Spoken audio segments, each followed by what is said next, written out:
It's Bianca Days! Oh mga ngani! So for today's vlog, samahan niyo akong igala si baby. Yes po!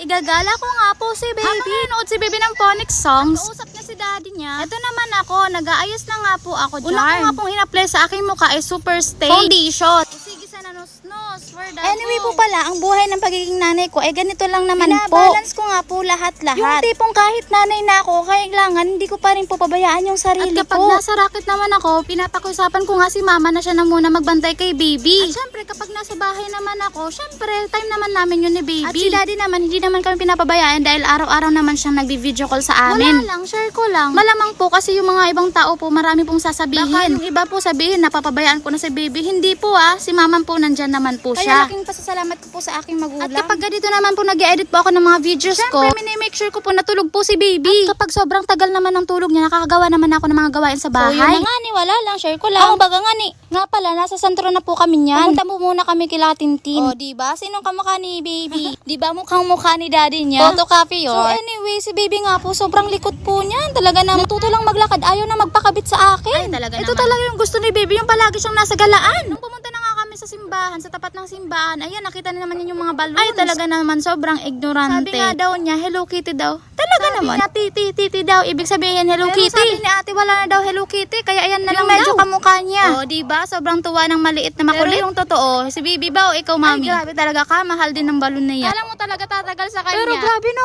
100 pesos na yan. Iba na talaga yung mga bilihan ngayon. Sobrang mamahal na. O, nagmamahal. Ang baga nga ni. O, baby, di rin magparasilong ta. Laka malkito. Talaga, gusto pa niya. Sabi ko, may na. Doon na kita. So, after nga ni, pumunta na nga po kami dun sa tatambayan at kakainan namin. O, diba? Pakakulit talaga. Ayaw pang magpahawa kaya. Baby, pinapahirapan mo naman si ninang mo. Ay, kaliit-lit na ni ninang mo. Pinapahirapan mo pa siya. Maray sana nga ni, makusog man si ninang. Tadawa itong matubis. Sige sana. Amo baga nga ni. So, yun na nga, after nga ni, nag-aurahan na nga si baby. Sabi niya, tita, ninang niya, oh, baby, ayan na yung bag, sa'yo na yan, ha? Chanel yarn. Na all big time si ninang. Ito na nga yung inaabangan ko.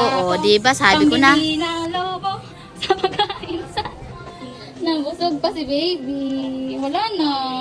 Ay, paano ba naman sa sobrang likot ni baby? Ayun, nasabit na doon sa electric fan. Wala na, sayang nung 100 pesos. Yun na nga, after nga ni, kumain na nga po kami dahil sobrang gutom na po kami dyan. And after nga ni, naglakad na po kami papuntang Bancheto. Dahil mas marami po doon pagkain. Siyempre, maraming tao din doon. Dahil nga ni, fiesta na dito sa Baaw.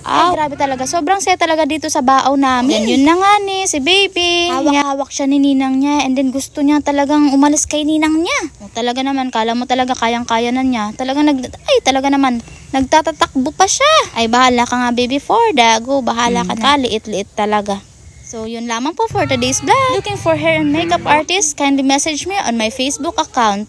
God bless. Bye!